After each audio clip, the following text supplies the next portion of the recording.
हाँ, तो आगे देख रहे थे इलेक्ट्रिकल एनर्जी कंज्यूम। देखो इस चैप्टर में क्या था कि हम जहाँ तक देखे हर टॉपिक में ओम्स लॉ आ जा रहा था। इंपॉर्टेंट हो गया, हम पहले बता चुके हैं, वो इंपॉर्टेंट होगा ओम्स लॉ।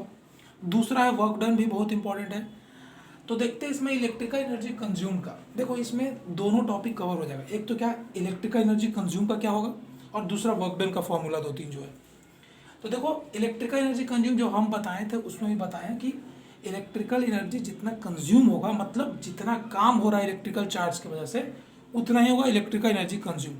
जितना एनर्जी काम होगा उतना ही एनर्जी कंज्यूम होगा। सिंपल सा है। Ability to do work equal to क्या होता है, एनर्जी। तो भाई जितना वर्क डन होगा उतना इलेक्ट्रिकल एनर्जी होगा। वही चीज़ यहाँ पे लिखा है, equal to electrical work done. अब electrical work done equals to क्या होता है, तो electrical work done equal to P D into charge, मतलब वी इंटू क्यू। अब देखो इस वी इंटू क्यू में हम यूज़ करेंगे ओम्स लॉ का भी। तो देखो क्या है कि वर्क डन इक्वल्स टू क्या होगा, वी इंटू क्यू। अभी हम ऊपर लिख चुके हैं, जैसा कि पहले भी पढ़ाए थे उस समय समझाए थे कि इलेक्ट्रिकल वर्क डन के इक्वल होगा। तो इलेक्ट्रिकल एनर्जी कंज्यूम हम लिख सकते हैं वर्क डन के जगह पे। तो क्या हो जाएगा, वी क्यू किसके इक्वल हो जाएगा, इलेक्ट्रिकल एनर्जी कंज्यूम के जगह पे। और वर्क डन तो हम लिखे हुए हैं ही। तो देखो वर्क डन इक्वल्स टू क्या हो जाएगा, वी क्यू है। क्यू इक्वल्स टू क्या होता है, आई टी। चार्ज का पढ़ चुके थे स्टार्टिंग में, तो क्यू के जगह पे हम आई टी पुट किए, वी आई टी हो गया पहला वर्क डन इक्वल्स टू। दूसरा, अब आई टी पहले से था, अब पीछे क्या लगा हुआ है, भी। अब भी इक्वल्स टू क्या होता है, आई आर, ओम्स लॉ के वजह से। तो भी के जगह पे आई आर पुट कर दिए और आई टी था, ये दोनों को जब कॉमन करके मल्टीप्लाई किए तो आई स्क्वायर आर टी, ये फॉर्मूला आ गया इलेक्ट्रिकल एनर्जी कंज्यूम। अब देखो क्या है, जैसा कि हम जानते हैं कि इलेक्ट्रिकल एनर्जी कंज्यूम लिखें या फिर वर्क डन लिखें, दोनों में से सेम है।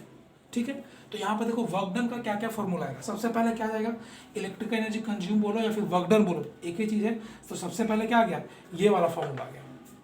तो दूसरा में हम करते हैं तो क्या जाएगा, दूसरा में work done equals to V I T, दूसरा फॉर्मूला ये। तीसरा में V equals to I square T. देखो तो एक चीज़, इसमें चार्ज डायरेक्टली दिया रहेगा, सिंपल वे में क्वेश्चन बन जाएगा। इसमें करंट का है या फिर मान लो ओम्स लॉ का यूज़ करके बनेगा। इसमें क्या है, रेजिस्टेंस का यूज़ करके बनेगा। तो तीनों रिस्पेक्ट में वर्क डन का फॉर्मूला इसमें दे दिया। ठीक है, तो ये बहुत ईजी था इलेक्ट्रिकल एनर्जी और वर्क डन के रिस्पेक्ट में। तो वर्क डन का ये तीन फॉर्मूला है, इंपॉर्टेंट है, याद रखना इसको। ठीक है, आगे देखते हैं इलेक्ट्रिकल पावर। ठीक है, देखो ये पावर सिर्फ सिंपल बोल सकते हैं, पावर भी बोल सकते हैं। ठीक है, तो पावर का क्या है दिया है यहाँ पर कि इलेक्ट्रिकल वर्क डन। अब देखो सारा जगह वर्क डन यूज हो रहा है, तो इलेक्ट्रिकल वर्क डन पर मिनट, मतलब जितना काम हो रहा है एक सेकंड में, या कोई भी टाइम का यूनिट ले रहा है, मिनट भी ले सकते हैं, घंटा भी ले सकते हैं, वो यूनिट ऑफ टाइम क्वेश्चन में दिया रह सकता है। ये जरूरी नहीं कि सेकंड ही होगा, बट हम बेसिक सेकंड पे लेते हैं। तो देखो क्या है, time electrical power equal to क्या लिखा हुआ, वर्क डन बाई टाइम। ठीक है, वर्क डन बाई टाइम लिखा हुआ है, ये क्या इलेक्ट्रिकल पावर, ये तो P equal to W by T लिखा हो तो सिंपल। अब हम जैसा जानते हैं, ठीक है, कि वर्क डन का पहले पढ़ चुके हैं, तीन फॉर्मूला था, वो तीनों हम यूज कर सकते हैं। यहाँ पर जो वर्क डन का तीन फॉर्मूला पीछे था, वो हम तीनों में से कोई भी यूज कर सकते हैं। यहाँ पर कोई भी दे सकता है, बहुत सारा डाटा दिया रहेगा। तो हम पहले बता चुके हैं, क्वेश्चंस बनाने का सबसे अच्छा बेस्ट तरीका गिवन लिखना। तो यहाँ पर वी आई टी, टी था, टी के टर्म में वी आई टी लिख दिए, तो टी से टी कैंसिल हो गया, तो बचा क्या, we I.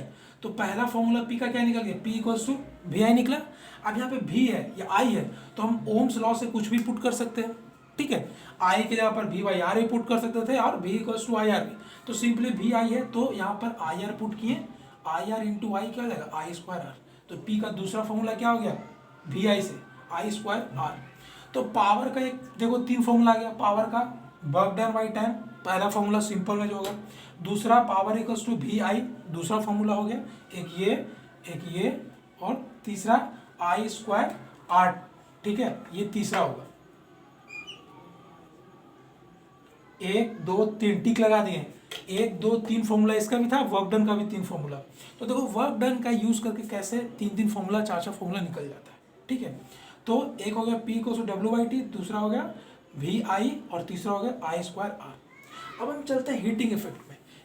Heating effect simple है, जो वर्क डन होता है वही ये सेम चीज़ है। ठीक है, हम उस समय भी बताए थे, क्योंकि हीटिंग इफेक्ट भी क्या है, वर्क डन ही कर रहा है वो, एक तरीके से वर्क डन के फॉर्मूले से ही डिराइव हुआ है। तो H equals to I square R T. ठीक है, अब देखो एक चीज़ क्या है कि ये थोड़ा सा कभी कभी पूछ देता है एग्जाम, इसमें क्या बोलते हैं ऑप्शन में देता है, बट कोई यूज़ नहीं है बट पूछ देता है एक्स्ट्रा के लिए। और ये जानने का मतलब क्यूरियोसिटी होता है, उसके अकॉर्डिंग देखो। कैपेसिटर है और कैपेसिटांस है, ठीक है। कैपेसिटर किसको बोलते हैं? It is a device which stores electrical energy in an electrical field. देखो ये एक तरह का डिवाइस है, ठीक है, कि दो कंडक्टर के बीच में एक इंसुलेटर होगा, दो कंडक्टर के बीच में एक इंसुलेटर होगा, और जैसे ही इसमें हम करंट पास कराएंगे, ठीक है, तो चार्ज क्या होगा? स्टोर हो जाएगा, उसी को बोलते हैं कैपेसिटर, ठीक है। और कैपेसिटांस क्या है? तो कैपेसिटांस इसका टर्म दिया गया है कि कैपेसिटर का कितना कैपेसिटी है किसी भी चार्ज को स्टोर करने का उसके अंदर, उस टर्म को बोलेंगे कैपेसिटांस। तो कैपेसिटर क्या है? एक डिवाइस है जो कितना चार्ज, इलेक्ट्रिकल चार्ज अपने अंदर स्टोर करता है। और कैपेसिटांस क्या है? जितना कैपेसिटी है कैपेसिटर का स्टोर करने का, वो चीज़ को हम कैपेसिटांस बोलेंगे। जैसे मान लो कोई एक कंडक्टर है, मान लो, ठीक है ना, तो इस कंडक्टर का कैपेसिटांस मतलब कितना इसका कैपेसिटी है, इस कंडक्टर में जो कैपेसिटर है उसका कितना कैपेसिटी है किसी भी चार्ज को स्टोर करने का, तो इसका हम कैपेसिटेंस बोलते हैं। तो सिंपल सा इसका जो लिखा है डेफिनेशन वो देखना याद आराम से। कैपेसिटर है, it is a device which store electrical energy in an electrical field. ये डिवाइस है जो स्टोर करता है इलेक्ट्रिकल फील्ड को, और ये बताता है कि कितना कैपेसिटी है उसका स्टोर करने का। ये 11th में बहुत इंपॉर्टेंट आता है, इससे क्वेश्चन पूछे जाते हैं फिगर के साथ, IIT हो चाहे नीट किसी में भी, ठीक है।